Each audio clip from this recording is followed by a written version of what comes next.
Salut les amis, j'espère que vous allez bien. Alors aujourd'hui, nous allons voir ensemble comment apprendre à utiliser l'application Rufus. Alors tout d'abord, cette application, c'est une application pour créer des clés bootables, c'est-à-dire des clés qui peuvent démarrer sans système d'exploitation, où nous pouvons tout de même installer des systèmes d'exploitation ou démarrer avec des systèmes sur amovibles. Nous allons voir tout ça ensemble.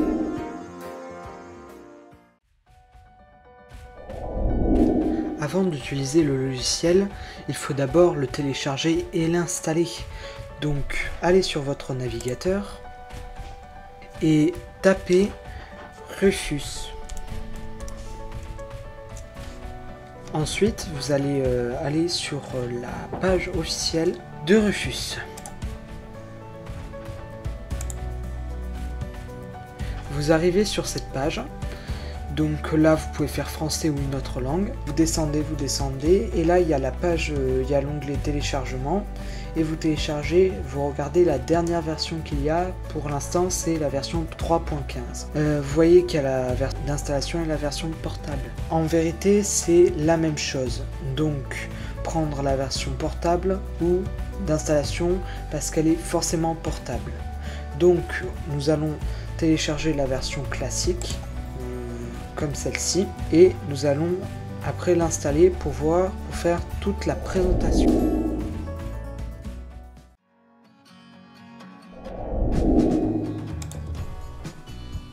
Maintenant passons à la présentation. Donc tout d'abord il y a un premier onglet, c'est options de périphérique. Il y a l'endroit où nous pouvons chercher nos périphériques branchés sur notre appareil. Ensuite, il y a l'endroit où nous sélectionnons l'ISO que nous allons utiliser pour faire la clé bootable. Sélectionner. Et nous allons aller là, voilà, dans téléchargement. Ou télécharger.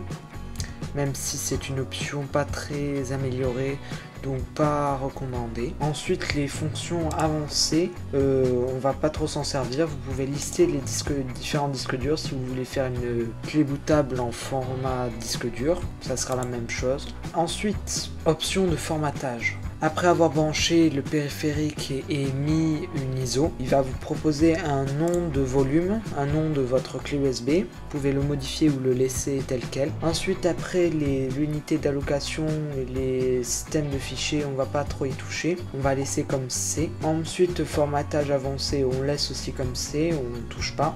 Là, c'est log, c'est l'endroit un petit peu plus stylé de l'application. C'est là où on voit tout ce qui se passe en ligne de code, tout l'avancement du processus, toutes les mises à jour, les informations de l'application, etc. On peut fermer, enregistrer. Ensuite, à côté, il y a les mises à jour. Voilà, les mises à jour, tout ce que vous cherchez, les mises à jour. Ensuite, il y a les informations de l'application à propos, par exemple voir l'auteur, depuis quand ça a été fait. Et enfin, le plus important, la langue. Il y a différentes langues que nous pouvons utiliser.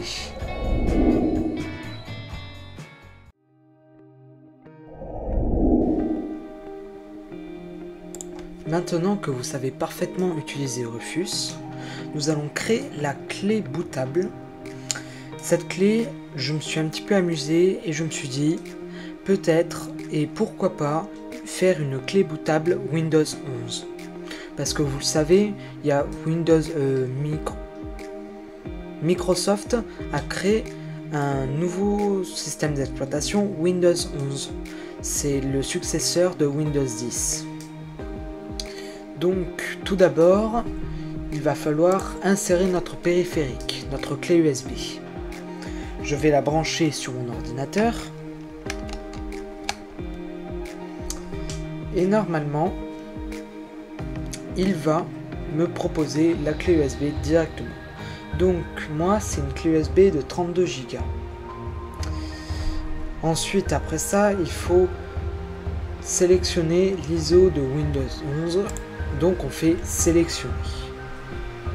Nous allons sur le bureau. Et voici l'ISO. On fait ouvrir pour que ça charge l'ISO. Et là, toutes les fonctions que quand on a fait la présentation n'étaient pas disponibles, sont disponibles à l'instant. Ensuite, l'option d'image.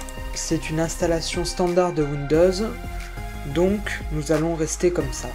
Si vous vouliez que la clé USB démarre, le système d'exploitation démarre sur la clé USB, il fallait faire Windows to go. C'est disponible juste sur Windows 10 professionnel, pas Family. Ensuite, GPT ou MBR.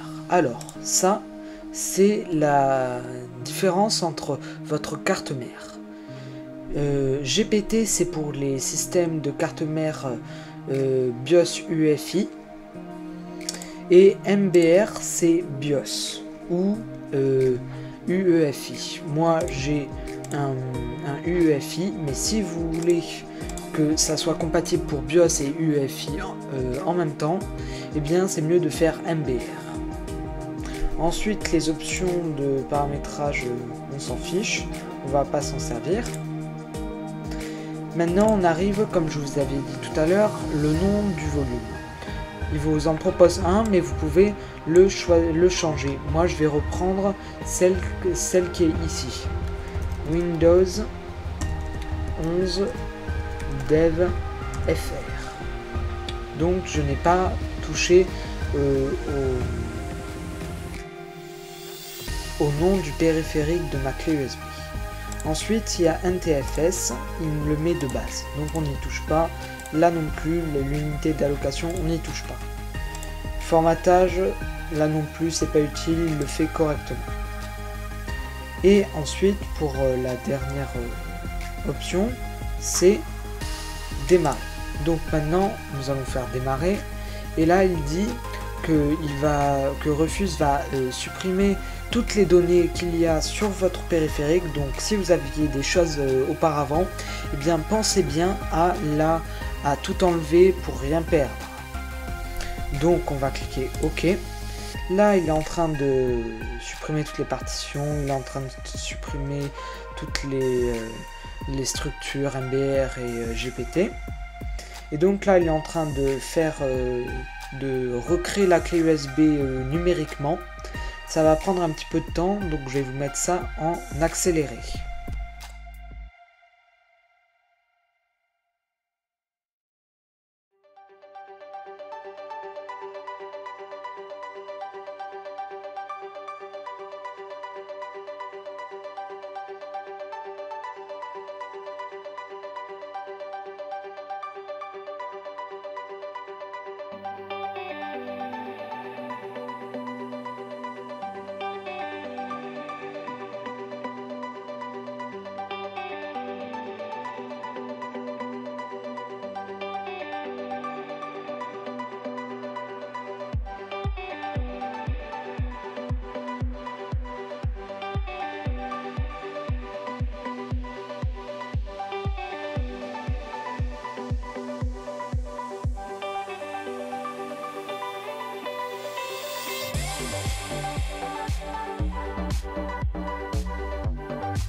Alors dans quelques instants ça va se terminer. Comme vous avez vu, ça prend pas mal de temps, environ 30 minutes pour une USB 2. Après, avec une USB 3, ça va un petit peu plus rapide, c'est un peu plus rapide, mais c'est le logiciel. Il faut lui laisser du temps.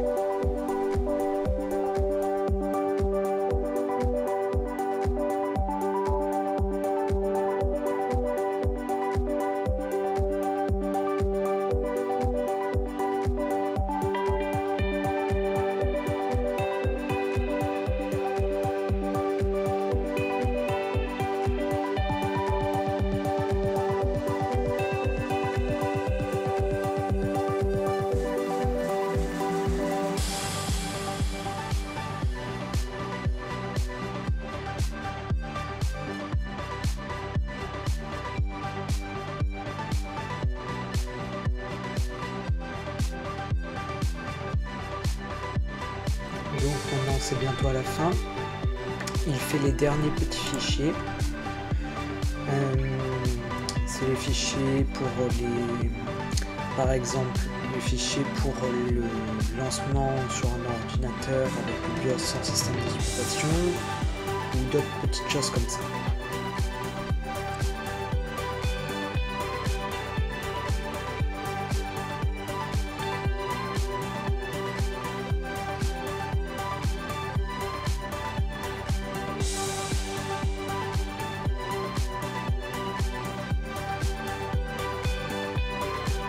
Et voilà, on est arrivé à 100%. On fait les derniers minuscules petits fichiers.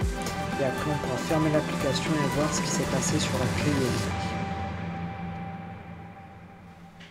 Et voilà, terminé.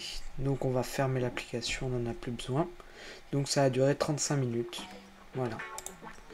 Donc maintenant, on ouvre un nouveau fichier. Et là, voilà la clé bootable qui est prête à démarrer sans système d'exploitation.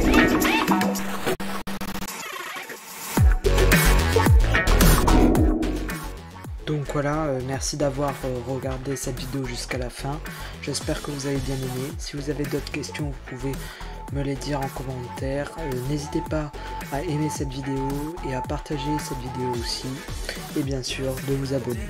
Nous allons nous retrouver dans de prochaines vidéos. Ciao ciao, bye bye.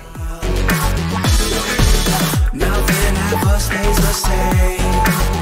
Once you let it change. It's like a family tree.